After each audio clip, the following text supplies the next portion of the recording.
네, 안녕하십니까. 네, 서강대학교 기계공학과 정석환입니다. 먼저 웨비나 기회를 주신 메리 관계자분들께 감사드립니다. 네, 이번 세미나에서는 고성능 인간형 의수 시스템 개발에 대한 내용을 발표드리고자 합니다. 본 연구 내용은 이탈리아 IIT 조영걸 박사님과 함께 공동 연구한 내용이고, 조영걸 박사님과 함께 인간형 로봇 의수 하드웨어 및 소프트웨어 관점에 대해서 25분씩 나누어서 발표를 하도록 하겠습니다. 네, 먼저 발표 전에 간단한 소개를 드리도록 하겠습니다. 저는 서강대학교 기계공학과에서 2021년부터 로봇 및 지능형 메커니즘 연구실을 운영하며 학생들과 함께 구동 메커니즘과 로봇핸드, 그리퍼 의료용 로봇 관련 연구를 수행하고 있으며 조영걸 박사님께서는 현재 IIT 휴먼 로봇 인터페이스 앤 인터랙션 랩에서 인간 로봇 상호작용 관련 연구를 수행하고 있습니다. 네, 발표드릴 연구에서 저는 주로 로봇 의수의 하드웨어 관련 연구를 수행하였고, 조영걸 박사님께서는 인공지능 기반 사람 의도 인식 관련 소프트웨어 연구를 진행하셨습니다. 네, 본 세미나에서 각자 연구한 내용 중심으로 나눠 설명드리도록 하겠습니다. 네, 먼저 간단한 동영상을 보여드리도록 하겠습니다. 영상 속의 의수는 절단 환자를 위한 상용 의수 중 하나인 터치바이오닉스사의 아이림 로봇 의수가 되겠습니다. 네, 보시는 것처럼 절단 환자를 위한 상용 의수가 개발되어 판매되고 있지만 실제 사용 시에는 다소 부자연스러운 모습을 보이면 알 수 있습니다.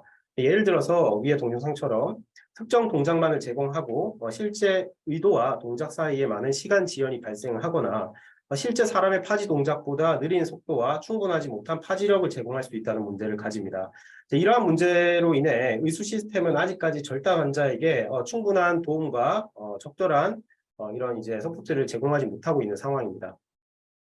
이러한 문제는 크게 기존 로봇 의수 시스템의 제어와 하드웨어 방식에서 기인을 하고 있습니다. 네, 제어 관점에서 대부분의 의수 시스템이 보수적인 패턴 인식 기반의 사용자 의도 인식 방법을 이용하고 있기 때문인데요. 예를 들어서 근육에 한 번 힘을 주면은 이 손을 클로즈하는 클로즈 동작, 두 번 힘을 주면은 손을 펴는 오픈과 같은 방식으로 제어를 하며, 이러한 방식은 시간 지연 및 구현 가능한 파지 동작의 개수를 제한하여 직관적인 의수 사용을 불가능하게 합니다. 또한 외부에서 들어오는 자극을 사용자에게 전달할 수 있어야 되는데 이러한 기능이 없기 때문에 이러한 능동적인 사용이 제한이 됩니다. 또한 전통적인 전기모터와 기어박스 조합의 로봇 의수 구동 메커니즘은 하드웨어 관점에서 실제 사람 손의 성능과 비교해서 상당히 낮은 작업 작동 범위를 제공하고 있습니다. 네, 따라서 본 영상과 같이 저희 연구 목표는 로봇 의수의 소프트웨어 및 하드웨어 관점에서 한계를 극복하고 좀 더 가볍고 강력하며 직관적이고 빠른 제어가 가능한 로봇 의수 시스템을 구현하는 것이었습니다. 네, 전체적인 시스템의 블록 다이어그램은 다음과 같이 근신호 측정, 인공지능 기반 사용자 의도 추정, 로봇 핸드 하드웨어, 전류 센서, 피드백 순으로 클로즈 룹을 형성을 하고 있습니다. 로봇 의수 하드웨어 파트에서는 좀 더 빠른 속도 혹은 큰 힘을 생성할 수 있는 구동 메커니즘에 대해서 제가 설명드릴 예정이며, 사용자 의도 추정, AI 기반 사용자 의도 추정과 역감 전달을 위한 전류 피드백 역시 조영걸 박사가 설명드리도록 하겠습니다. 네, 따라서 본 세미나는 위 세 가지 토픽에 대해서 순서대로 저희가 설명을 드리도록 하겠습니다. 네, 먼저 의수 로봇 하드웨어 개발 과정에 대해서 설명을 드리겠는데요. 저는 의수에 여러 가지 이제 하드웨어적으로 중요한 점이 있지만 주로 이 속도와 파워, 속도와 힘에 관한 성능 증폭에 대한 내용에 초점을 맞추어서 내용을 전달드리도록 하겠습니다. 네, 먼저 기존 로봇 시스템에 사용되는 구동 메커니즘에 대해서 살펴볼 필요가 있습니다. 로봇 일수하고 일반적인 로봇 핸드, 보행 로봇에 사용되는 구동 메커니즘은 소형화와 제어의 용이성으로 인해 대부분 전기 모터와 기어박스 조합의 구동 시스템에 의존을 하고 있습니다. 네, 하지만 구동 과정에서 전기 모터에 투입되는 많은 부분의 열 에너지가 열 에너지로 손실되면서 구동기에 영구적인 데미지를 입힐 수 있으므로 전기 모터의 사용에 많은 주의가 요구되는데요. 이는 전기 모터 구동의 가능한 범위를 심각하게 제한을 하고 있습니다. 네, 대부분의 로봇 일수의 경우에도 소형화와 구동부의 소형화를 목표로 전기 모터를 다음과 같이 이제 핸드 내부에 내장하는 형태로 설계가 되고 있는데요. 이렇게 텐던이나 웜기어 등의 단위 트랜스미션 경로를 통해서 모터의 회전을 손가락의 굽힘 운동으로 변환을 하고 있습니다. 네, 그래서 로봇 일수를 설계하기 앞서서 사람의 손의 성능을 살펴볼 필요가 있습니다.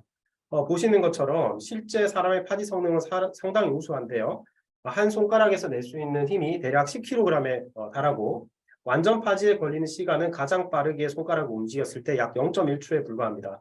자, 이러한 동작은 약 450g 정도에 불과한 손에서 다 모두 구현이 되고 있는데요. 이러한 성능을 고려해서 기존 연구들에서 사용자의 일상생활 보조에 활용 가능한 로봇 일수의 최소 성능을 다음과 같이 제안을 하고 있습니다.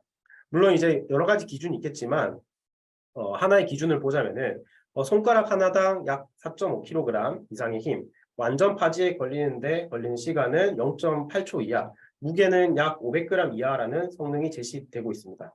네, 하지만 현재까지 개발된 상용 및 연구 단계 로봇 핸드 및 의수 모두 이러한 조건을 동시에 만족하지 못하고 있으며 일부 여기 보시는 것처럼 이를 만족하는 하드웨어의 경우 자유도가 상당히 낮다거나 유압 구동기를 사용해야 된다는 등의 문제점을 가지고 있습니다. 네, 이런 한계의 근본적인 원인은 로봇 일수의 구동기로 사용되는 전기모터의 좁은 속도 토크 구동 범위에 기인을 하고 있습니다. 전기모터는 기본적으로 권선을 흐르는 전류와 전압에 각각 비례하여서 출력 토크와 속도가 정해지게 됩니다. 네, 하지만 권선 자체는 절대로 없앨 수 없는 내부 저항을 가지고 있으므로 I제곱 R만큼의 열이 발생을 하게 됩니다. 그래서 권선이 높지 않고 정상적으로 작동할 수 있는 토크 한계와 전장부와 기계 부품의 내구성이 허용하는 속도 한계로 구동 범위가 제한될 수밖에 없습니다. 전기모터의 내재적인 특성상 구동 속도 한계는 높을 수 있는데 아주 낮은 토크 한계를 가지기 때문에 이를 이용하는 로봇 시스템의 작업 범위 또한 다음과 같이 제한이 됩니다. 더불어 저희의 연구 목표인 이러한 이제 실제 사람 시스템 같은 경우에는 유연한 근육이 넓은 공간에 이제 팔뚝에 밀도 있게 배치된 신체 구조 때문에 이 전기 모터가 이러한 구조를 절대로 성능을 뛰어넘을 수 없을 것이라고 생각을 하고 있습니다. 네, 하지만 이러한 전기 모터의 구동 범위를 효과적으로 개선할 수 있는 몇 가지 방법이 있습니다. 아시는 것 같이 먼저 입력과 출력 간의 높은 변속비를 가지는 기어박스를 구동기에 설치해서 로봇의 액추에이션 스페이스에서 속도를 감속하는 대신 보시는 것처럼 토크를 로봇 구동에 필요한 범위로 증폭할 수 있는 방법이 있습니다. 다만 높은 감속비로 인해 시스템의 고속 구동이 불가능하고 역구동성이 제한될 수 있다는 단점이 있습니다. 또한 고기어비의 기어박스를 이용해서 로봇 액추에이션 스페이스에서 토크를 증폭을 시켜두고 높은 전압을 걸어주어서 속도를 높일 수 있는 방법이 있을 수도 있는데요. 이러한 방법으로 로봇에 필요한 구동 범위를 성능적으로는 달성할 수 있지만 과도한 속도로 인해 구동기나 기어박스의 영구적인 손상이나 수명 단축을 야기할 수 있고 여전히 낮은 역구동성을 가질 수가 있습니다. 네, 마지막으로 구동기 선정 단계에서 애초에 로봇 액추에이션 스페이스에서 필요한 구동 범위를 모두 커버할 수 있도록 높은 성능의 구동기를 선정할 수도 있는데요. 이러한 경우 구동 범위 문제를 쉽게 해결을 할 수는 있지만 현재 전기모터 하드웨어 수준을 고려하였을 때 구동부가 상당히 커지고 아주 무거워질 수 있다는 치명적인 단점이 있습니다. 자, 그래서 우리 생각과 다르게 예를 들어서 이 모터가 100W로 표시된 모터라고 하면은 이를 단순히 이 100W 파워 선도 위에서 구동된 로봇을 이제 만들 수는 없습니다. 실제로 모터의 토크와 속도 한계가 로봇의 어떤 이제 구동 범위와 그 다음에 이제 구동기 선정의 지배적인 역할을 하게 됩니다. 자, 이때 저희가 생각해 볼 수 있는 문제는 그러면은 가볍고 작은 구동기를 사용하면서도 넓은 로봇 구동 범위를 커버를 해야 되는데 어떤 방법이 있을지 고민을 해볼 수가 있습니다. 네, 이러한 이슈는 구동기의 입력과 시스템의 출력 간의 변속비를 조절해서 쉽게 해결을 할 수 있습니다. 자, 예를 들어서 보시는 그림처럼 저토크이지만 고속의 운동이 필요한 경우에는 낮은 기어비로 저속이지만 고속의 운동이 필요한 경우에는 높은 기어비로 구동하면 되므로 변속비 조절을 통해서 두 경우 모두를 한 시스템에서 구현을 할 수가 있습니다. 또한 예를 들어서 고토크이면서 고속 작업이 필요한 경우는 생각보다 로봇 시스템에서 드물기 때문에 한쪽의 작업 범위를 비대칭적으로 다음과 같이 증폭을 시킬 수 있는 이러한 변속 메커니즘이 상당히 유용하게 사용이 될 수 있습니다. 자, 예를 들어서 모터의 경우보다 훨씬 더 극단적으로 좁은 최적 구동 범위를 가지는 내연기관 같은 경우에는 이러한 변속 메커니즘이 역사적으로 가장 활발히 사용이 되고 있는데요. 최근 생산되고 있는 전기차 경우도 일부 2단 변속 메커니즘이 전기 모터에 장착되어서 출시가 되고 있습니다. 네, 또한 좀 더 작은 스케일로 내려가 보면 자전거의 동력 전달 경로에도 사람의 근육이 낼 수 있는 작동 범위를 증폭하기 위해서 변속 메커니즘이 활발히 사용되고 있고요. 자, 그런데 이 문제가 좀 더 낮은 스케일로 내려가 보면 어떻게 될지 문제가 좀 있습니다. 네. 그래서 그림과 같은 매니플레이터나 로봇핸드, 그리퍼 사이즈에도 변속 메커니즘이 과연 사용될 수 있을까라는 좀 의문점이 드는데요. 자, 아쉽게도 변속 메커니즘의 기구학적인 복잡성으로 인해서 사이즈가 작아질수록 구현 난이도가 기하급수적으로 증가하여서 중소형 로봇 시스템 레벨에서는 아직까지 상용 변속 메커니즘이 활발하게 개발되지 못하고 있습니다. 자, 따라서 몇몇 연구진들이 비슷한 생각을 가지고 연구실 레벨에서 소형 변속 메커니즘 개발하려고 노력을 해왔는데요. 이는 다음 그림과 같이 변속이 되는 원리에 따라서 패시브 타입과 액티브 타입으로 연구가 되어 왔습니다.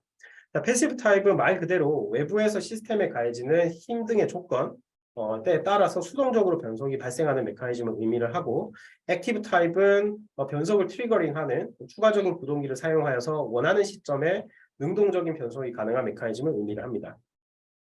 자, 먼저 기존에 개발되었던 대표적인 패시브 변속 메커니즘들의 예가 되겠습니다. 보시는 것처럼 기본적으로 외력의 크기에 따라서 동력 전달 경로가 바뀌면서 그에 따라 변속비가 바뀌는 구조를 가지고 있습니다. 예를 들어서 이 손가락은 텐던을 당겨서 손가락을 구부리는 구조로 되어 있는데요. 외부 물체에 손가락 움직임이 가로막히게 되는 경우 다음과 같이 이제 텐던의 동력 전달 경로가 바뀌면서 스프링이 늘어나면서 동력 전달 경로가 바뀌면서 이 모멘트함 길이를 바꾸는 원리를 가지고 있습니다. 따라서 이제 수동적으로 이 인풋과 아웃풋 간의 트랜스미션 레이쇼가 변하게 되고요. 또한 이제 이 동영상처럼 기어 클러칭을 이용한 방식이 응용이 되고 있습니다. 또한 가변 분리 반지름 방식 등을 이용한 스마트한 메커니즘으로 다양한 로봇 어플리케이션에 이런 것들이 적용이 되고 있습니다.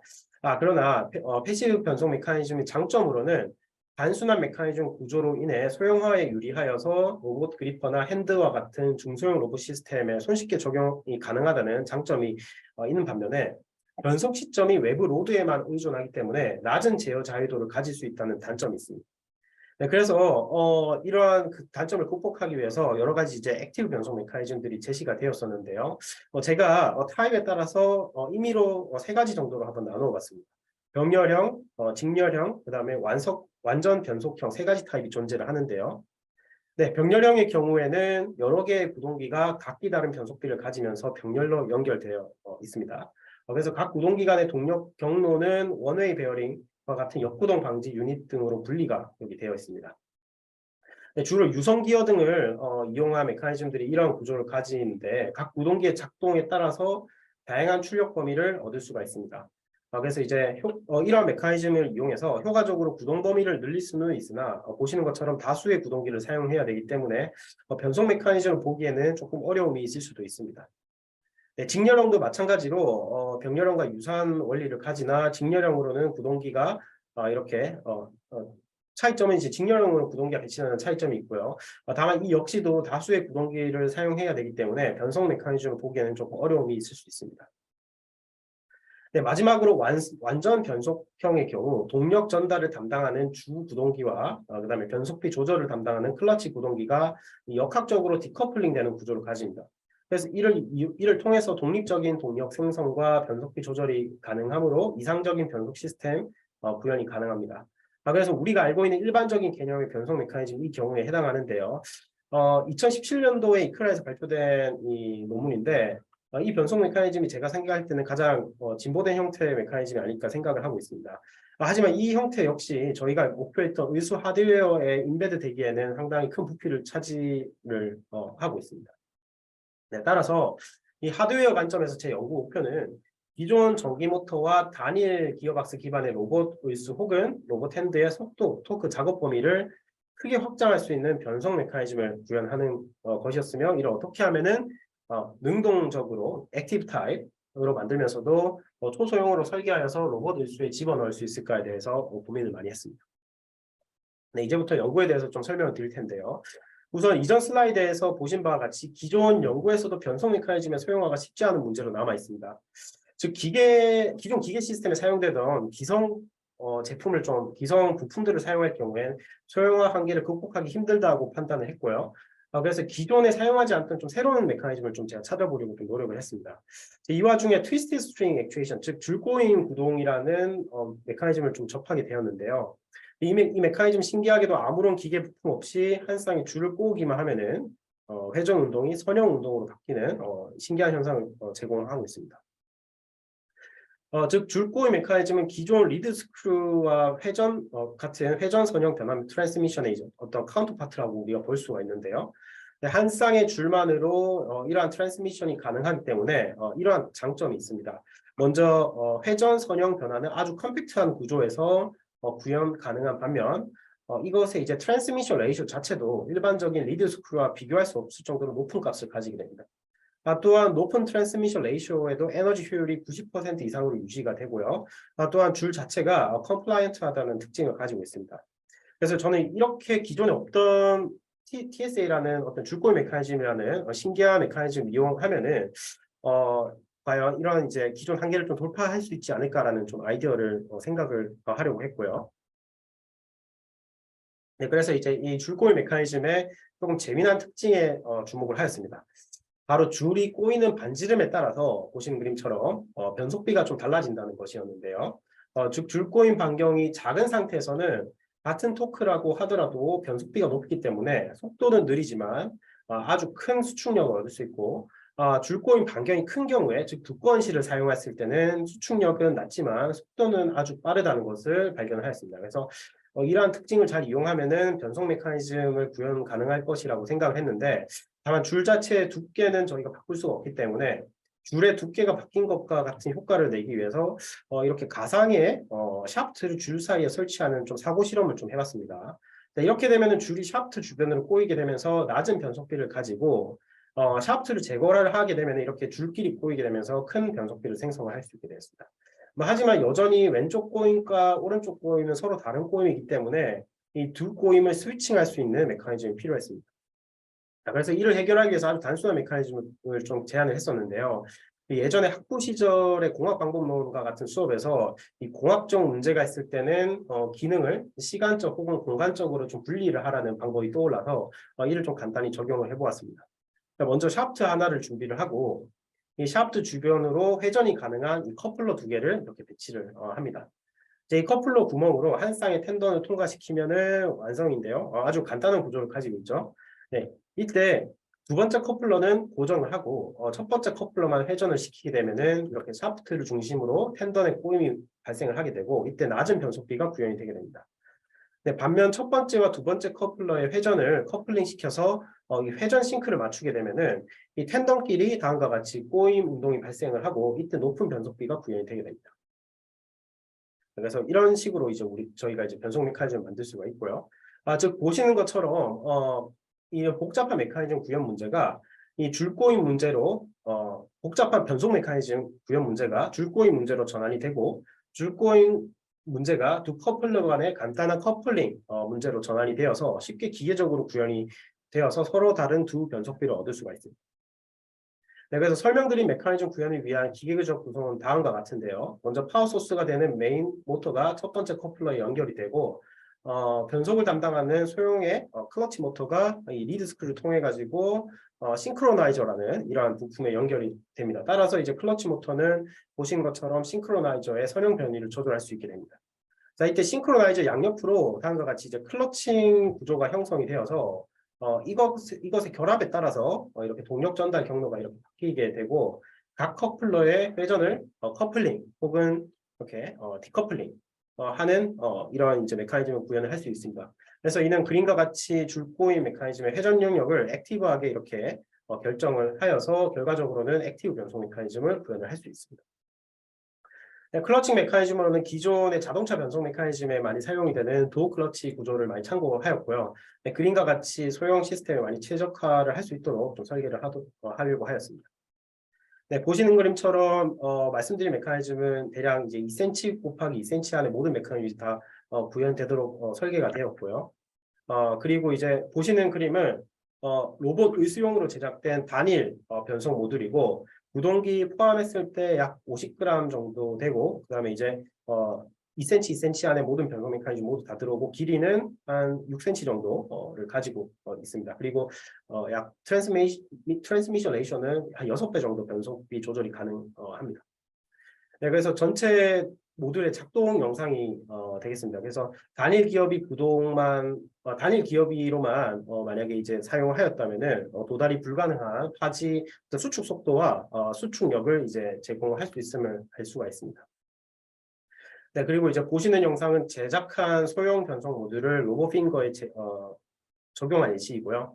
저기업위에서 이제 빠른 파지로 물체와 빠르게 컨택을 하고 순간적인 변속을 통해서 고기업위에서 기존 단일 기업위로는 리프팅이 불가능한 페이로드를 좀 핸들링하는 모습을 보여주고 있습니다.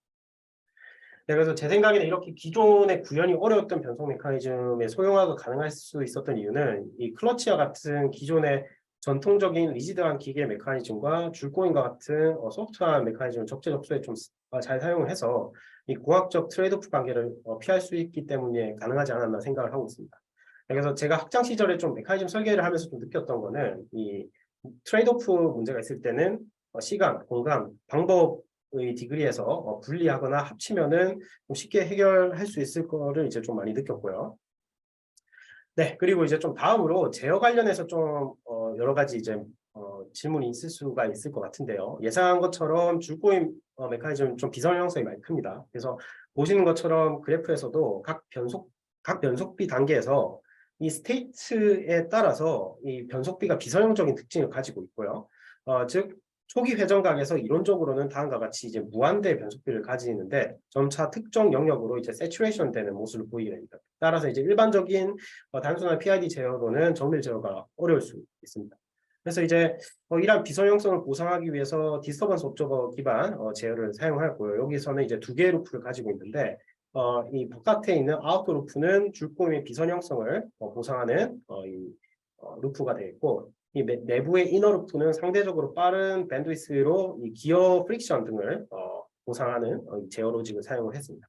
그래서 이제 결과적으로 높은 줄코인 비선형성에서도 적절한 트래킹 퍼포먼스를 보여줌을 확인하였고요.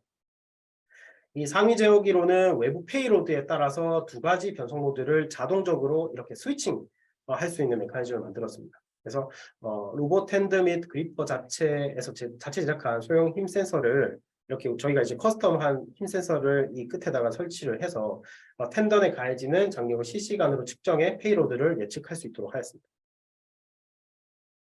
네, 따라서 보시는 동영상처럼 자동 변속이 구현이 될 수 있는데요. 그래서 처음 물체를 피킹하기 전에는 낮은 변속비로 구동해서 빠른 파지 속도를 생성을 하여 작업 시간을 단축시키려고 하였고 피킹 후에는 이 큰 변속비에서 큰 파지력을 생성해서 로봇 시스템에 작업 가능한 페이로드를 이렇게 증가시킬 수가 있었습니다.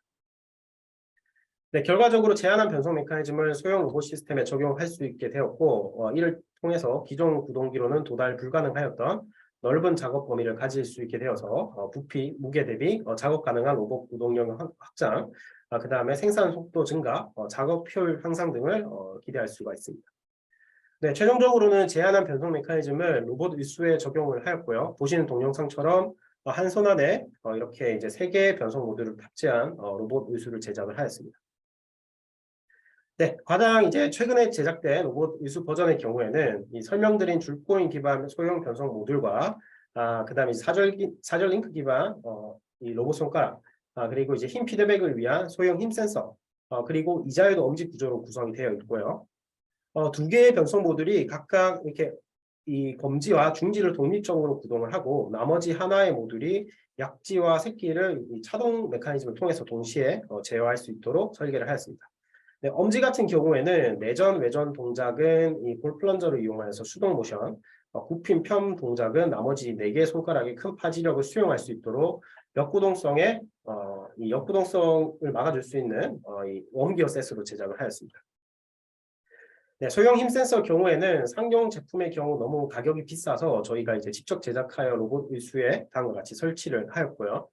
원리는 보시는 그림처럼 포토 인터럽터와 메탈 힌지 구조를 결합하여서 제작을 하였는데 이 포토 인터럽터는 LED와 포토 트랜지스터로 이루어진 광 모듈이에요. 그래서 이 메탈 힌지에 달린 스크린과 이 스크린이 LED에서 포토 트랜지스터로 이렇게 향하는 빛을 외력의 크기에 비례해서 가리는 방식으로 센서를 제작하였습니다.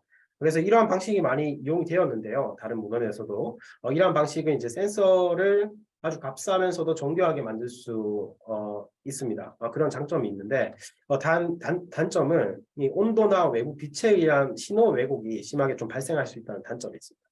네, 그래서 이제 최근에는 듀얼 포토 인터럽터, 즉 포토 인터럽터가 이제 병렬로 두 개 배치된 이러한 유닛을 이용해서 이러한 문제를 외랑 관측기 구조를 응용하여 보상한 센서를 이용을 하고 있습니다. 네, 그래서 최종적으로는 다음과 같이 로봇 일수 하드웨어를 제작하였고요. 총 4개의 능동 자유도의 엄지의 내전은 수동 자유도로 구성을 하여서 총 5자유도 핸들을 제작을 하였습니다. 네, 그래서 결과적으로 당연히도 변속 메커니즘을 로봇 핸드 구동에 사용했기 때문에 무게 및 자유도 등을 고려했을 때 기존 상용 로봇 핸드보다 더 빠르고 더 강한 파지 속도와 파지력을 제공하여서 처음 말씀드린 로봇 일수 성능을 모두 만족하는 하드웨어를 제공할 수 있었습니다. 네, 그래서 이제 큰 힘이 필요한 동작이나 네, 그리고 아주 빠른 동작이 필요한 경우에 제작된 의수를 효과적으로 사용할 수 있습니다. 그래서 지금까지 이제 로봇 일수의 파지력, 파지 속도 증가 관점에서 소형 변속 메커니즘을 응용한 연구에 대해서 소개를 드렸었고요. 물론 이제 지금까지 제작한 로봇 핸드가 아직 갈 길이 멉니다. 예를 들어서 이제 자유도 측면이라든지 실제 환자에 적용하여서 사용할 때 외부 환경과 인터랙션 문제도 있고요.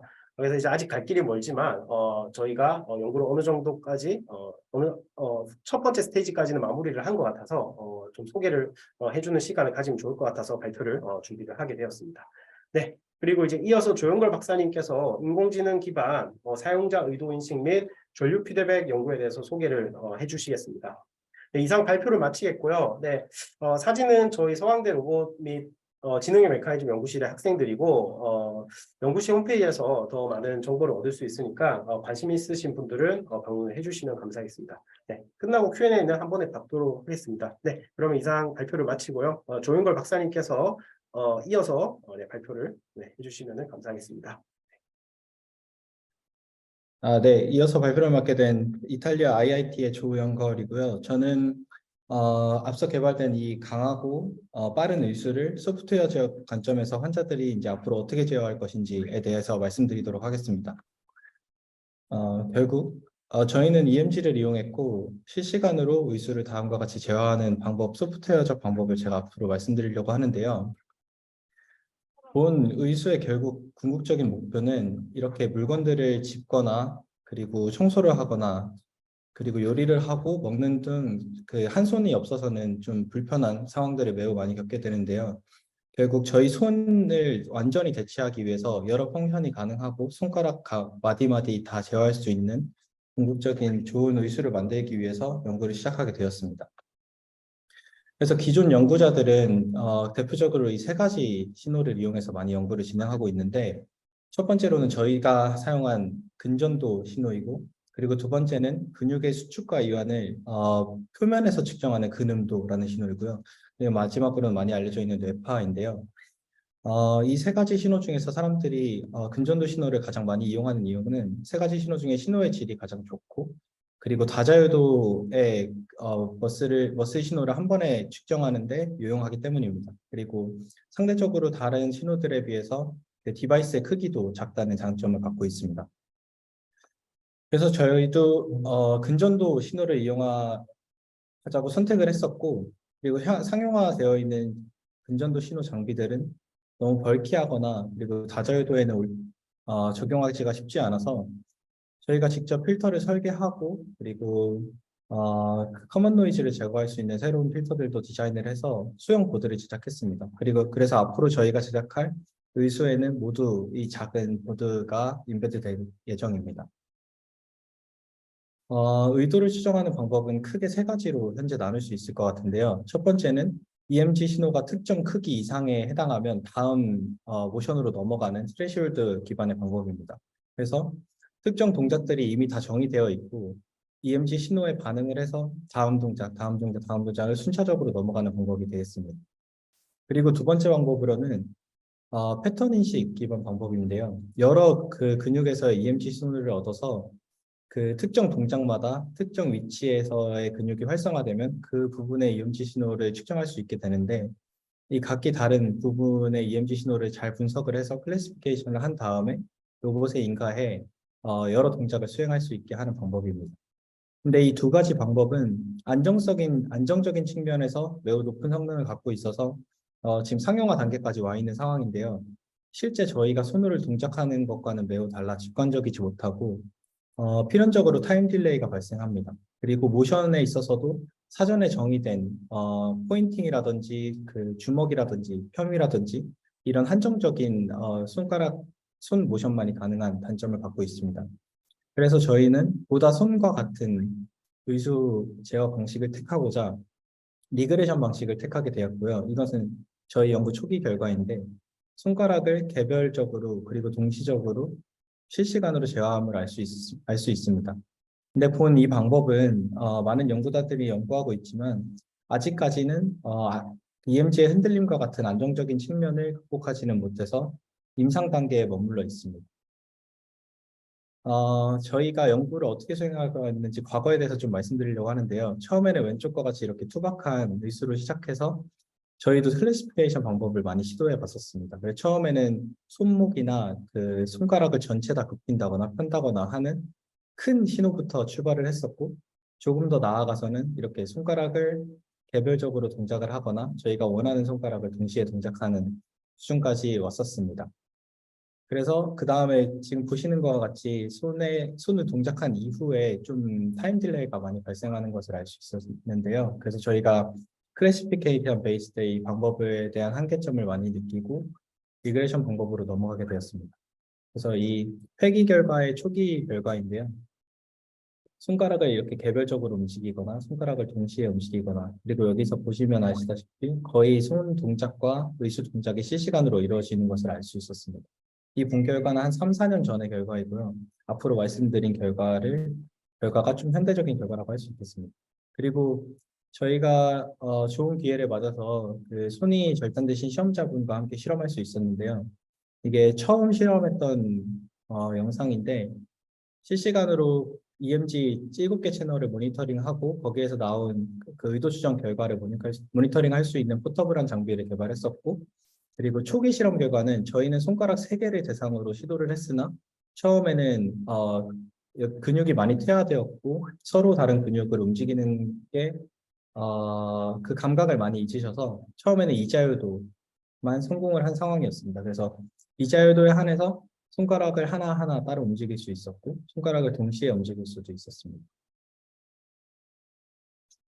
그래서 결국 지금 발표의 결과를 미리 조금 말씀드리려고 하는데요. 저희가 개발한 이 의수를 가지고 소프트웨어를 이용해서 EMG 기반으로 손가락을 빠르게 개별 동작도 가능하고 동시 동작도 가능해서 이런 다양한 물체를 잡는다거나 날아오는 공을 잡는다거나 하는 다양한 동작이 가능한 의수를 개발했다라는 것이 본 발표의 결과를 미리 말씀드리는 것입니다. 그래서 지금 제가 소프트웨어적 관점으로 목표를 처음에 둔 것은 손가락 개별 동작을 비례적으로 가능해야 하고 그리고 손가락 동시 동작을 가능해야 하면서 EMG를 이용해서 실시간 제어가 가능한 소프트웨어를 개발하는 것이 연구의 목적이었습니다. 그래서 지금 사용자의 의도를 EMG 기반으로 어떻게 추정했는지에 대해서 간단하게 말씀드리려고 하는데요. AI적 접근으로 모델을 형성했습니다. 저희는 Constrained Autoencoder CAEN이라고 부르고 있는데 기존 AEN 오토엔코더 방법은 그 비전 기술에서 특정 피처만 뽑아내기 위한 비지도적인 학습 방법이었는데 지금 이 가운데 3개의 노드가 각각 손가락 엄지, 검지, 중지에 해당하는 노드로 디파인했습니다. 그래서 지금 처음에 이 왼쪽 코스트 펑션 왼쪽을 보면 인풋에 EMG를 넣고 아웃풋에 똑같이 복원하는 기존의 오토엔코더 방식이랑 똑같은 코스트 펑션이고요. 거기에 저희가 더한 것이 이 오른쪽 새로운 코스트 펑션 방법입니다. 이 코스트 펑션을 이해하기 위해서는 이 시메트릭스라는 것을 먼저 살펴보면 좋은데요. 이 시메트릭스란 결국 손가락이 없는 환자분들을 대상으로 하기 때문에 저희가 손가락이 없는 환자분들에게서는 손가락의 힘이나 그리고 손가락의 위치 정보를 얻을 수 없기 때문에 기존의 인공신경망에서의 지도적 학습 방법은 불가능한 상황입니다. 그래서 최소한 그 데이터를 얻을 때 어떤 손가락을 움직였는지 예를 들면 저희가 엄지를 움직이면서 EMG를 획득했을 때 시메트릭스의 첫 번째 행만 1이라는 표지를 주어서 이 데이터는 엄지를 움직이면서 획득한 데이터구나 라는 최소한의 클루를 주는 겁니다. 그래서 이 시메트릭스를 이용하면 다음과 같이 코스트 펑션을 정의할 수 있는데 분모를 먼저 보자면 노드의 하다마드 곱에 C를 하다마드 곱을 했을 때 어떤 손가락을 움직인 데이터 부분만 최대화되도록 이 코스트 펑션을 최소화했을 때 얻을 수 있고요. 예를 들면 엄지를 움직인 데이터로 이 인공지능망을 계속 학습하면 이 엄지에 해당하는 부분은 EMG에 따라서 바운싱 하지만 이 나머지에 해당하는 부분은 최소화되도록 인공지능망이 트레이닝 되는 것을 볼 수 있습니다. 다음과 같이 보면 검지에 해당하는 경우도 마찬가지인데요. 그 검지는 중앙열이 1 값을 갖게 되고 이 가운데 노드가 바운싱하는 걸 알 수 있습니다. 이 시메트릭스를 이용한 AI 트레이닝의 강점은 각각 손가락을 트레이닝하는 것도 있지만 이렇게 동시 움직인 데이터도 간단한 표지를 이용해서 인공신경망을 학습할 수 있고 엄지, 검지를 동시에 움직인다거나 엄지, 중지를 동시에 움직인다거나 그리고 나머지 이렇게 손가락을 동시에 움직이는 경우도 모두 트레이닝이 가능해서 손가락 동시 동작까지 한 번에 이 간단한 인공신경망 구조를 가지고 추정할 수 있는 방법을 개발했었습니다. 그래서 결국 저희는 이 인공신경망이 가운데 있는 세 개의 노드만을 이용해서 힘을 로봇에 인가했고 지금 이 보시는 초기 결과와 같이 손가락을 움직임에 따라서 로봇이 실시간으로 대응하는 것을 알 수 있습니다. 근데 이 방법에는 아직까지 이 단순한 AI 방법과 그리고 이 7개 채널에 한정된 정보로 인해서 아직까지 손가락에 대한 힘을 추정하는 정확도가 저희가 기대하는 바보다는 낮았었습니다. 그래서 그리고 이러한 인공신경망을 적용하기 전에 환자의 재활이 우선이라는 결과를 먼저 얻게 됐는데요. 그래서 이 두 가지를 극복하기 위해서 새로운 매핑에 대한 방법을 제안했었습니다. 그 방법은 뭐냐면 저희 팔은 단면을 보면 이렇게 생겼는데요. 결국 저희는 이 팔 단면에 EMG 신호 채널을 붙여놓고 이 시계열 데이터만을 이용해서 그 사용자의 손가락 힘에 대한 의도를 추정했었는데요. 이 시계열에 대한 신호와 그리고 EMG 신호의 위치를 잘 분석하면 이 단면의 근육 위치에 따른 활성화도를 매핑할 수 있습니다. 이 방법을 개발한 것이 먼저였는데 이 방법의 장점은 무엇이냐면 첫 번째 장점은 저희가 이 7개 내지 이제 작은 채널의 EMG 시계열 데이터를 그대로 인공지능망에 넣는 것보다 EMG를 잘 분석해서 손 크로스 섹션의 매핑을 먼저 하고 이 다양화된 확장된 정보를 가지고 인공지능망을 트레이닝했을 때 성능이 훨씬 향상될 것이다라는 가정을 갖고 시작된 것입니다. 이 방법을 매우 간단하게만 설명드릴 건데요. 저희는 지금 이 EMG 데이터를 갖고 있는데 기존 연구에 따르면 여기 어떤 위치의 근육이 자극됐을 때 어떤 신호의 파형, 즉 전이차를 발생시키는지에 대한 연구는 실제로 많이 연구가 예전에 많이 수행되었습니다. 그래서 저희는 결국 근육이 활성화됐을 때 어느 정도의 전이를 발생시키는지를 알고 있고 그리고 저희는 시계열 데이터의 EMG 데이터를 갖고 있기 때문에 역으로 각 근육의 위치에 따른 활성화도를 역으로 계산할 수 있습니다. 지금 매핑 방식인데요. 결론적으로 말했을 때는 EMG 신호만을 가지고 여기 정의된 각각 근육의 유닛에 대해서 실시간으로 얼만큼 활성화되어 있는지를 추정할 수 있습니다. 이를 영상으로 보면 더욱 이해가 빠르실 것 같은데 엄지 움직일 때 이쪽이 활성화된다거나 검지 움직일 때 이쪽이 활성화된다거나 그리고 중지 움직일 때 위쪽이 활성화된다거나 이 각각 그 손가락 움직임에 따라서 차별된 부분의 근육 활성도를 실시간으로 관측할 수 있고 이 활성된 결과는 아나토미 즉 팔 단면의 해부학적 구조와 크게 다르지 않았음을 확인했습니다. 결론은 이러한 시계열 데이터를 바로 인공신경망에 넣는 것보다 인공신경망을 확장할 수 있습니다. 즉 저희는 2D 이런 이미지를 갖고 있기 때문에 같은 오토엔코더의 구조이지만 컨볼루셔널한 개념을 추가해서 컨볼루셔널 컨스트레인 오토엔코더라는 새로운 개념을 제안했었고 기존의 시계열 데이터보다 더 많은 정보를 이용했기 때문에 근육의 위치라든지 그리고 근육의 유닛의 개수라든지 확장된 정보를 이용했기 때문에 저희는 성능 향상을 기대할 수 있었고 그를 테스트하기 위해서 먼저 10명의 손이 있는 시험자와 그리고 한 분의 손 한쪽이 전달되신 환자분을 대상으로 실험을 수행했습니다. 실험은 기존 의수에서 많이 수행되고 있는 두 방법을 채택했는데요. 첫 번째 방법은 의수를 착용하기 전에 시뮬레이션적 단계에서 이 소프트웨어적인 모델의 성능을 검증하는 것인데 저희가 추정한 이 그 세 손가락의 결과를 이 바의 위치로 나타내고 저희가 이런 블랙박스 형태의 문제를 나타냈을 때 EMG만을 이용해 이 바를 움직여서 최대한 타겟에 빨리 동작하는 것을 목표로 하는 실험이고 이때 성공률, 성공 시간 그리고 이 바의 트래젝토리에 대한 효율을 기록해서 성능을 분석합니다. 그리고 두 번째 실험은 1분 동안 이 그 블럭을 최대한 반대편으로 움직이는 의수를 활용한 실험인데요. 이는 많은 의수의 그 테스트에 있어서 표준화된 실험으로 그 세 개의 다른 연구들과의 결과를 비교할 수 있는 실험입니다. 그래서 결과들을 비교했을 때 지금 현재 제가 아는 한 그 블럭당 3.66초 세컨드가 발생하는 것이 그 지금 현재 가장 좋은 기록인데요. 그 리서치 단계에서 지금 에이블 다디를 실험했을 때는 그보다 빨랐고 저희가 그 MPT 그 환자분을 대상으로 실험했을 때는 비슷한 수준의 결과를 얻을 수 있었습니다. 그리고 두 번째로 이 비주얼라이제이션 방법은 더 큰 그 효과를 갖고 있는데요. 첫 번째 그 문제점이었던 그 환자는 손이 절단되고 나서의 시간에 따라서 점차 근육이 퇴화하고 근육을 제어하는 방법에 대한 필링을 잃게 되는데요.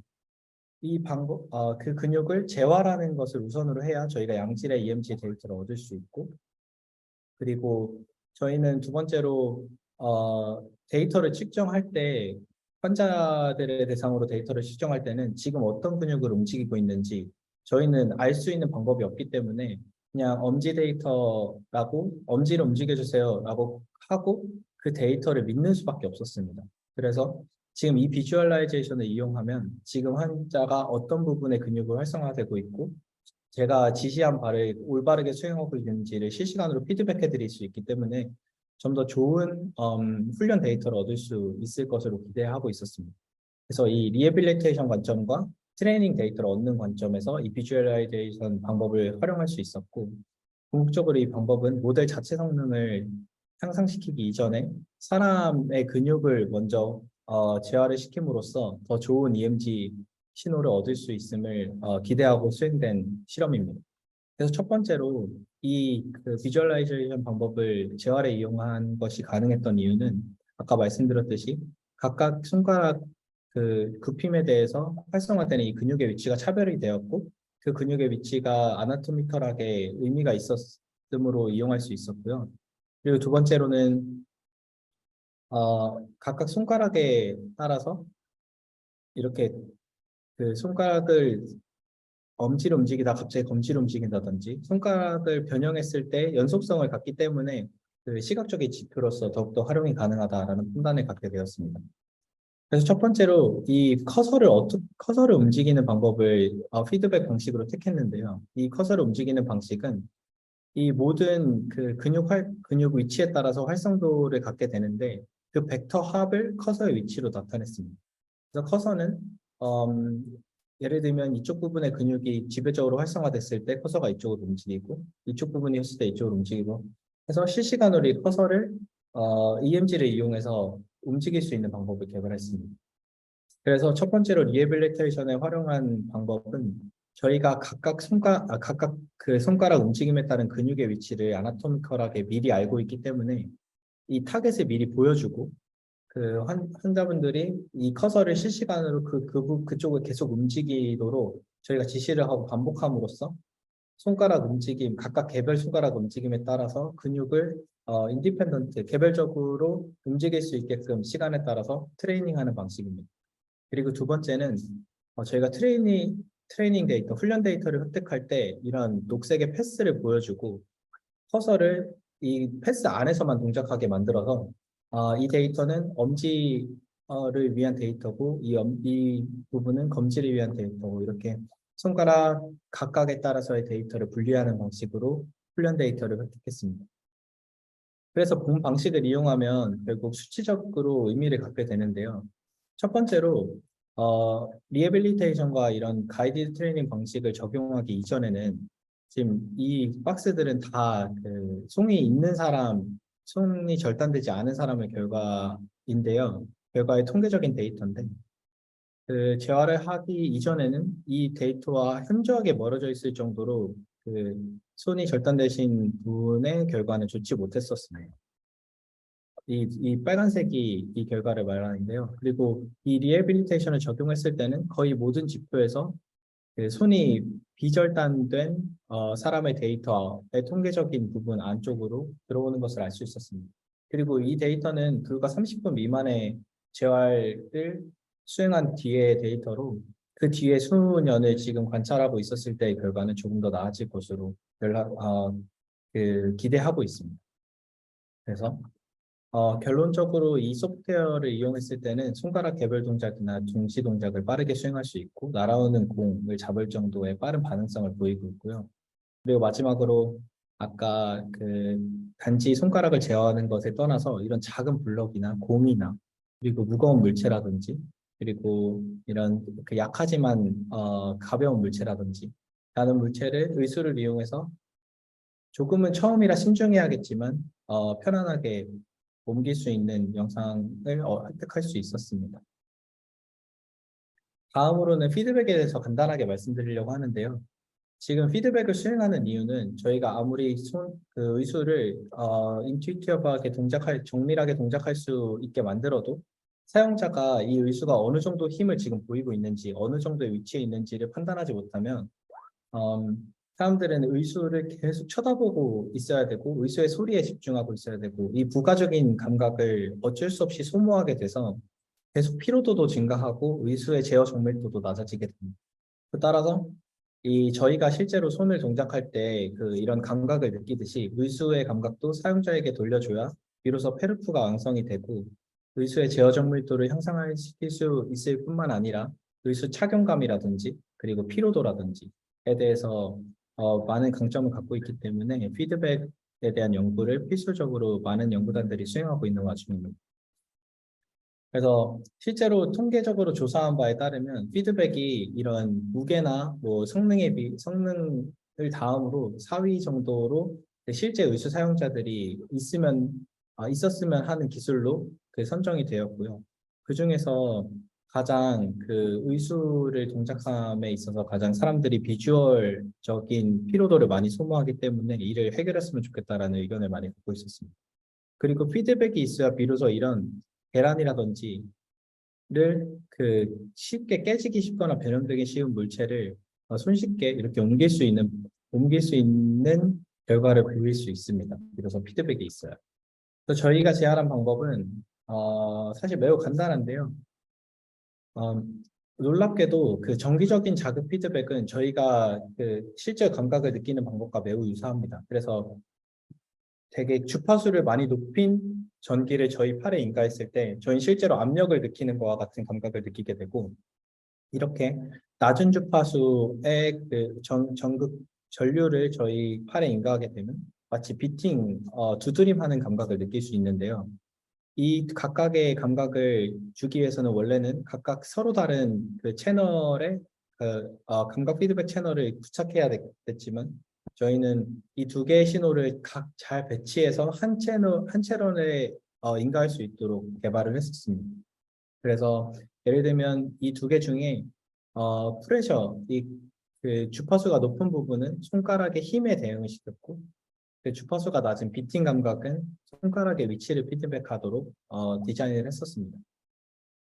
그래서 결국 이 방법의 강점은 일단 채널 수를 줄임으로써 이렇게 많이 부착했던 평소의 방법과 달리 세 개만 부착해도 세 손가락의 힘과 위치를 동시에 피드백할 수 있는 방법이 되겠고요. 채널 수가 작다는 것은 그만큼 피드백을 위한 보드나 시스템, 배터리라든지 대한 시스템의 벌기함을 감소시킬 수 있다는 것을 알 수 있습니다. 그리고 저희가 이 힘과 위치를 매핑함으로써 기대했던 시나리오는 우리가 이런 물체를 잡을 때 처음에 보지 않고도 의수를 이렇게 그래스핑하는 과정에서 첫 손가락이 먼저 닿기 이전에는 둘 다 위치 감각, 비팅 감각만 먼저 진행을 하다가 한 손가락이 닿았을 때 프레스 감각이 나오게 되면서 저희가 한 손가락이 닿았음을 의수를 보지 않고도 알게 되고, 그리고 두 손가락이 다 닿았을 때는 두 가지 다 높은 주파수의 감각을 주면서 알 수 있게 되고, 이렇게 스퀴즈 되고 최종 변형이 끝났을 때는 더 이상 의수도 움직이지 않기 때문에 그 강한 그 높은 주파수의 감각은 느낄 수 있게 되겠지만 비팅 감각은 없어짐으로써 이제 더 이상 변형이 일어나지 않았다라는 것을 그 의수를 사용해서도 알 수 있게 되었습니다.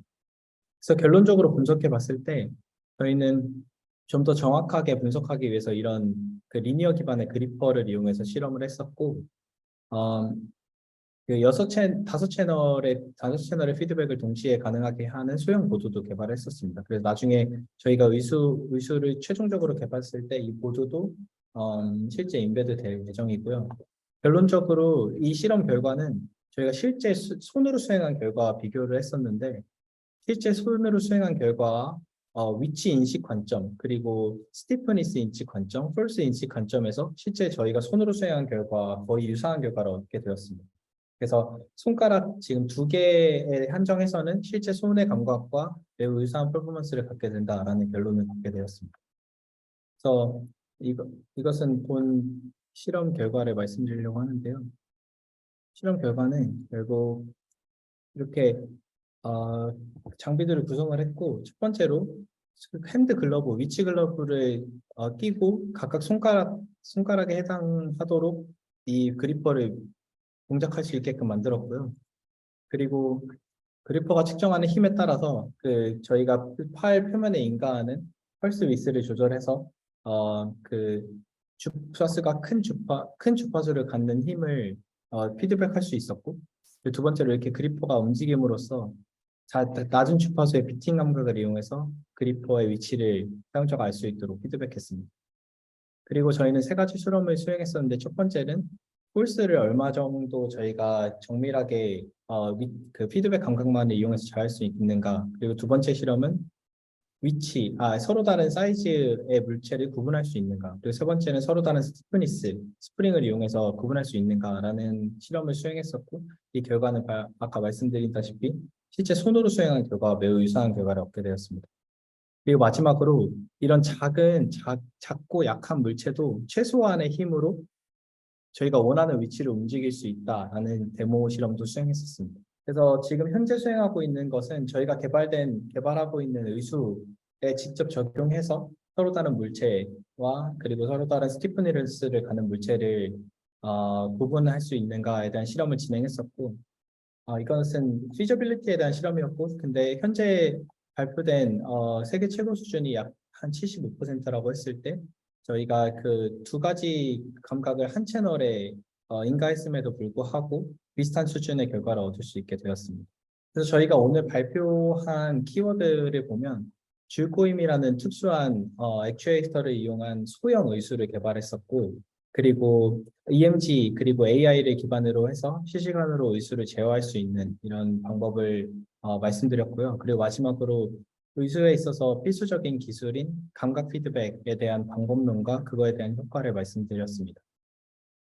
그래서 지금 저희가 사실 저희 둘뿐만 아니라 앞선 이런 연구자들이 있기 때문에 저희가 지금 이런 결과를 얻을 수 있게 되었었고, 지금 오늘 발표한 저희 둘은 서강대학교 정석환 교수님과 그리고 저는 이탈리아 IIT에 있는 조영걸 박사입니다. 발표를 들어주셔서 감사합니다. 지금 질문하신 부분을 제가 잘 이해했는지 모르겠는데 네트워크 중간 그 오토엔코더가 중간에 이렇게 엔코딩 되는 부분이 있고 디코딩 되는 부분이 있는데, 이 디코딩 되는 부분은 왜 있는 것인지 궁금한 것인지를 확인해 주시면 좋을 것 같습니다.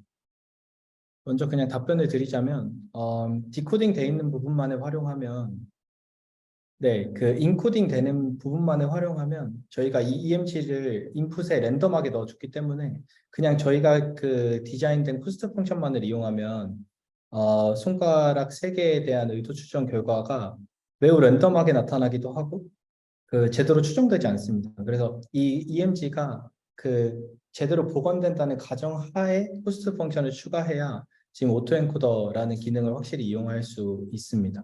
그래서 실제로 수행해 보면 디코딩 되어 있지 않은 부분을 사용하지 않았으면 이는 사실 제대로 복원되지 않았다는 것을 뜻하고, 그리고 그 가운데 3개의 노드가 사실상 의미를 갖지 않는 랜덤한 신호가 됩니다.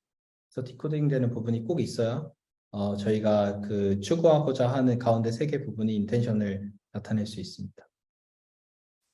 네. 제가 첫 번째 질문 제가 답변 드리도록 하겠습니다. 줄꼬임에 사용하는 줄의 재료가 소프트한 것 같은데 주로 피아노 줄을 사용한 걸 본 것 같은데 반복적인 꼬임으로 줄이 늘어나거나 끊어질 가능성은 없는지. 네, 맞습니다. 이게 사실은 이제 저희가 사용하는 줄꼬임에서 보통 사용하는 이제 재질은 저희 다이니마 혹은 이제 회사에 따라서 제작되는 회사에 따라서 다른 이름 혹은 스펙트라라고 하는 물질을 저희가 이제 사용하는데요. 보통 이제 피아노 줄보다는 낚싯줄로 사용하는 이제 브레이디드에 대한 형태의 어떤 줄을 많이 사용합니다. 이 줄 같은 경우에는 이제 케블라와 같이 이런 낙하산이라든지 혹은 방탄 소재의 재료로 많이 사용될 정도로 엄청나게 강력한 이 성능을 가지고 있고요. 그래서 엄청나게 큰 힘을 주지 않는 이상 이게 끊어질 염려는 없습니다. 다만 이제 약간의 이제 사용하면 사용할수록 이게 약간의 어떤 소송 변형 같은 게 조금은 일어날 수도 있습니다. 그래서 그런 소송 변형을 막아주기 위해서는 저희가 이제 줄꼬임 액추에이터로 사용하기 전에 미리 과도한 프리텐션을 가해서 미리 소송 변형을 먼저 주고 실제 사용할 때는 그 범위 이하에서 사용을 하게 되면은 이러한 문제를 많이 해결을 할 수 있고요.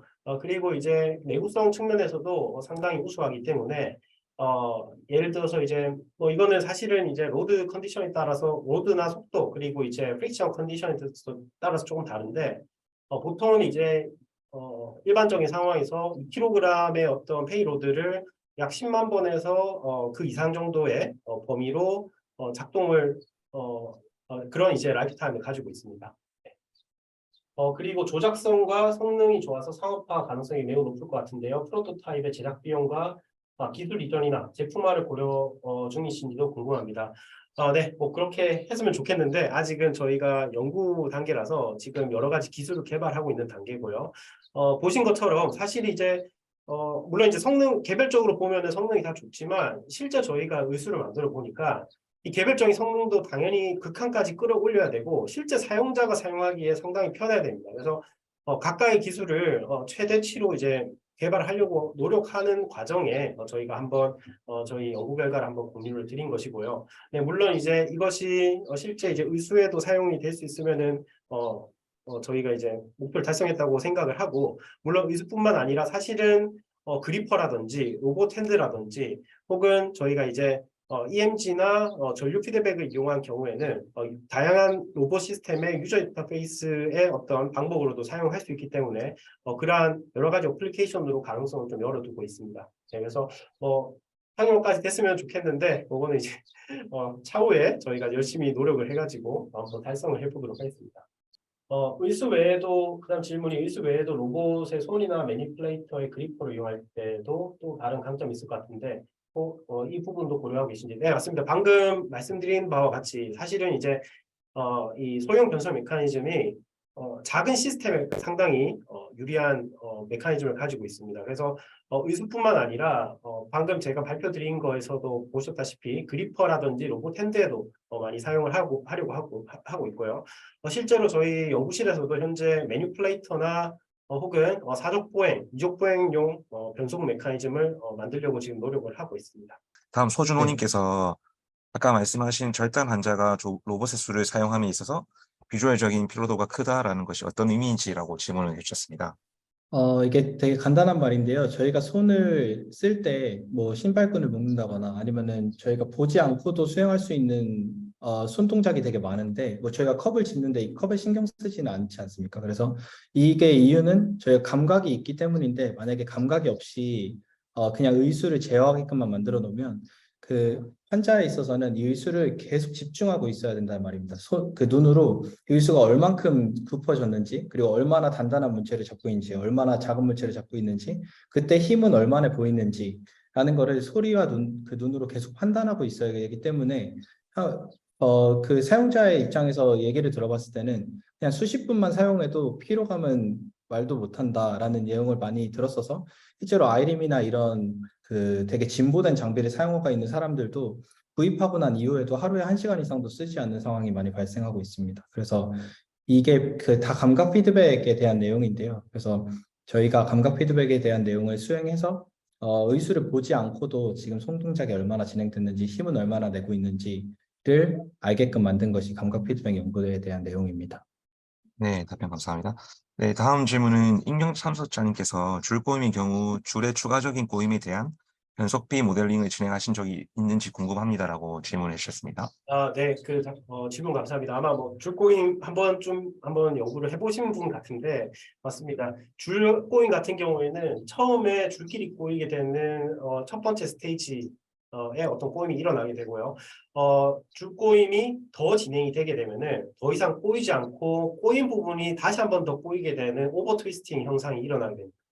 그래서 이 부분 같은 경우, 오버 트위스팅 같은 경우에는 이 비선형성이 상당히 크기 때문에 실제로 이제 저희가 이제 로봇 시스템을 이것을 이제 적용해가지고 사용은 하진 않았고요. 물론 이제 이 부분도 저희가 이제 모델링해서 로봇 시스템에 사용을 하면은 되게 재미난 결과가 있을 것으로 예상을 합니다만 이 시스템의 안정적인 구동을 위해서는 이 오버 트위스팅을 피하는 쪽으로 저희가 연구를 진행을 했습니다. 물론 이제 이것에 대해서도 좀 연구를 해보면은 좀 재미난 결과가 있을 것이라고 생각을 하는데 그 부분에 대해서는 저희가 이제 사용을 고려는 하지 않았습니다. 네. 네, 답변 감사합니다. 네, 다음 계속해서 질문 이어가겠습니다. 김SJ님께서 절단 사고 후 근육 등이 퇴화되어 EMT 신호가 희미해진다고 했는데 사고 후 특정 기간 환자별 실험하신 예나 계획이 있는지요? 현재 기술에서 바람직한 기간이 있는지요라고 질문해 주셨습니다. 이게 절단 이후에 EMG 수의 변화는 기존의 의학적 연구단들에서 많이 수행되고 있는데 일단 시간이 지남에 따라서 EMG 신호가 약해지면 물론이고, 그리고 각각 근육을 저희는 이렇게 구분되게 사용할 수 있는데 절단된 이후에서는 이 구분되게 사용했던 감각들도 많이 잃게 돼서 실제로 EMG를 측정해 보면 저희가 엄지를 주문하거나 검지를 주문하거나 어떻게 지시를 드려도 다 같은 위치에서 신호가 나오는 게 초반의 대부분의 양상입니다. 그래서 그거에 대한 재활이 필요하다는 것을 이전에 발표에서 말씀을 드렸던 거고, 사실 시간은 빠를수록 좋고, 그리고 또 환자마다 다른 것이 실제 그 절단되기 이전에 운동을 많이 하셨다거나, 그리고 손에 대한 감각이 좀 예민하신 분들이 실제로 시간이 좀 지나서도 더 좋은 EMG를 내시는 분들이 많았기 때문에 이는 사람마다 매우 다른 것이고, 그리고 그 재활 관점에 있어서도 재활을 뭐 10분, 20분, 그리고 나아가서 더 1시간 이렇게 진행함에 따라서도 사람별로 그 근육을 제어할 수 있는 이런 능력들이 매우 다르기 때문에 시간의 관점에서도 매우 중요하지만 어떤 분이냐에 따라서도 되게 EMG 신호의 양질은 매우 차이가 날 것으로 저희는 예상하고 있습니다. 네, 감사합니다. 다음 질문인 이에드가님께서 딥러닝에서 구조가 인코더와 디코더 양쪽을 쓴 이유가 EMG와 폴스와의 관계를 지도 학습할 수 있을 만큼 라벨링된 데이터가 없기 때문인지 궁금합니다. 사용하신 딥러닝 구조를 데이터의 라벨링이 명확하지 않은 경우들에 적용할 수 있을지도 여쭤보고 싶습니다라고 질문해 주셨습니다. 네. 사실 의수는 절단되신 분들을 대상으로 하기 때문에 지도학습이 절대로 가능하지가 않습니다. 폴스나 포지션을 저희가 측정할 수 없기 때문에 인풋, 아웃풋을 다 알아야 되는 지도학습을 할 수가 없고, 그리고 저희는 그래서 비지도학습 중에 어떤 것을 활용할 수 있을까라는 걸 찾는 와중에 오토엔코더를 찾은 거고, 이 오토엔코더가 의수가 아닌 곳에서도 어떤 의미를 갖냐면 어떤 특정한 여러 신호가 있을 때 이 신호들을 특정 인디펜던트한 디멘전으로 매핑하고 싶을 때 저희는 손가락 3개로 그냥 7가지 채널의 EMG를 매핑했던 것 뿐이고, 다른 어플리케이션에 만약에 여러 가지 신호를 특정 디멘전으로 인디펜던트하게 매핑할 수 있고 싶은 상황이 있으면 이 구조를 동일하게 이용할 수 있겠습니다. 네, 감사합니다. 네, 다음 질문 최서영님께서 을수를 사용하는 동안 무거운 물건을 들 때 을수 자체의 힘은 만족한다고 하더라도 을수가 신체에 접촉되어 있는 면, 소켓의 모양과 형태, 방식에 따라 무거운 물건을 드는 것이 어려울 것 같습니다. 실험하시면서 소켓에 대한 부분은 따로 고려한 것은 없는지 궁금합니다라고 질문해 주셨습니다. 네, 요거는 저기 조용걸 박사님께서 대답해 주시면 좋을 것 같네요. 네. 아, 지금 소켓에 대한 내용을 좀 많이 연구를 하고는 있는데요. 사실 베스트한 소켓의 모양이나 그 형태는 아직까지는 찾지 못했고 거의 상용화된 것을 따라갈 것 같은데 상용화된 거에 대해서도 문제점이 뭐냐면 말씀해 주신다시피 소켓에 거의 모든 무게가 걸리기 때문에 그 부분이 사용함에 따라서 매우 아프다라는 것도 먼저 있고 그리고 되게 흥미로운 부분은 소켓은 뭐 예를 들면 철로 되어 있거나 아니면 플라스틱으로 되어 있는데 저희 몸과 같지 않기 때문에 여름에는 정말 덥고 겨울에는 정말 추워서 실제로 겨울에 그 부분에 열선을 추가해서 따뜻하게 만드는 연구와 실제 장비들도 있습니다. 그래서 소켓을 디자인할 때 그쪽에 힘이 얼마나 걸리느냐도 물론 그 접촉 부분을 넓힘으로써 해결해야 되겠지만 그 온도라든지 습도라든지를 고려한 좀 사람 친화적인 소켓을 디자인해야 되는 게 다음 단계의 목표가 될 것이라고 생각합니다. 네. 그리고 뭐 제가 추가적으로 좀 답변을 드리면은 이제 실제로 보조기나 의수 등을 우리가 개발을 할 때 이 HCR이라는 실리콘 같은 거를 많이 이용을 합니다. 이런 거를 이용을 하게 되면은 이제 HCR 실리콘은 이제 어떤 거냐면은 약간 이제 고체 상태의 실리콘인데 그거를 이제 사람이 절단 부위에 잘 몰딩을 하게 되면은 몰딩을 하고 그 다음에 석고 반죽으로 이렇게 그걸 만들고 그 다음에 다시 다른 실리콘으로 그 부분을 이렇게 덮게 되면은 저희가 이제 사람 형상에 정확하게 맞게 형상 디자인을 할 수 있습니다. 그래서 실제로 이런 방식으로 프로스테티시스나 혹은 이제 다른 그 의족 혹은 이제 보조기를 제작하시는 분들이 그런 식으로 많이 디자인을 하고 있고요. 그래서 저희도 이제 조영호 박사님께서 말씀하신 것처럼 상용의 어떤 그런 컨벤셔널 방법을 따라가야 될 것 같긴 한데 실제로 이러한 방법들을 통해서 연구실 단위에서 커스텀해서 만들 수도 있다라는 것을 알려드립니다. 네, 답변 감사합니다. 네, 다음 최종영 님께서 두 분께 공통적으로 질문 드리는 내용인데 뇌파 기반으로 구현하신 동작을 수행하는 방안도 있을까라고 질문을 해주셨습니다. 먼저 답변을 드리면 저희가 아까 말씀드린 것 같이 그 클래시피케이션 패턴 인식기만의 방법이 있었고 저희가 수행한 리그레션 방법도 있었는데 지금 뇌파 자체는 아직까지는 매우 불안정한 신호이고 특정 뇌파가 연속적으로 나오는 것도 매우 어려워서 훈련도 매우 많이 되어야 되는데 아니면 외부 자극을 받아야 되거나 그래서 지금 저희가 제안한 방법과 같이 연속적인 방법을 수행하기에는 아직 어려울 것 같고 패턴 인식적으로는 많이 시도가 되고 있습니다. 예를 들면 의수가 아니더라도 드론을 생각으로 제어한다든지 드론의 위치라든지 그 좌우 뭐 상하라든지 이런 것들을 제어하는 것들은 이미 많이 연구가 되어 있고 아직은 영구적인 방법에 머물러 있지만 뇌파로도 충분히 다른 로봇들을 제어할 수는 있겠습니다. 근데 아직은 매우 불안정한 상황입니다. 일례로 저희가 좀 경험을 말씀드리면은 사실은 저희가 이제 EMG로 해보기 전에 뇌파로 이거를 제어해 보려는 연구를 했었습니다. 사실은 했는데 저희가 시도를 해보니까 그 보면은 원래 저희가 어떤 생각을 하게 되면은 뇌에서 특정 패턴의 어떤 신호가 이렇게 나오게 됩니다. 그래서 아마 뭐 여러 가지 이제 유튜브라든지 여러 가지 논문 등에서 특정 패턴의 어떤 신호가 나오는 거를 사진 같은 거를 많이 보셨을 것 같은데요. 저희가 그 패턴을 얻으려고 한번 실험을 해봤는데 어떻게 얻었냐면은 머리에다가 이제 전극이 붙어 있는 이 어떤 모자 캡 같은 거를 머리에 씁니다. 이게 거기에 수십 개 정도 이제 전극이 달려 있는데 거기에서 모인 정보들을 전부 다 컴퓨터에 쏘아주고 같은 동작이나 같은 생각을 한 100번 정도 반복을 합니다. 100번 정도 반복을 하고 그것을 서메이션해서 이제 평균을 내면은 그 신호가 겨우 이렇게 나오는 거예요. 그래서 실제로 저희가 실시간으로 이 의수에 쓰기에는 조금 한계가 있다고 판단을 했고요. 물론 이제 그 뇌파를 잘 분석을 하게 되면은 조은결 박사님께서 말씀하신 것처럼 어떤 이제 실시간의 어떤 리니어한 동작이 아니라 어떤 이제 패턴으로 분류되거나 혹은 클래스로 분류되는 이런 대단위 정도의 분류 정도는 응용이 가능할 것이라고는 생각을 하고 있습니다. 네. 네, 감사합니다. 다음 이제 마지막 질문이 될 것 같은데요. 유교장님께서 혹시 다른 분야에 응용이 가능한 것은 어떤 것이 있나요? 가상현실 등 입력 수단으로도 가능할까요? 라고 질문을 주셨습니다.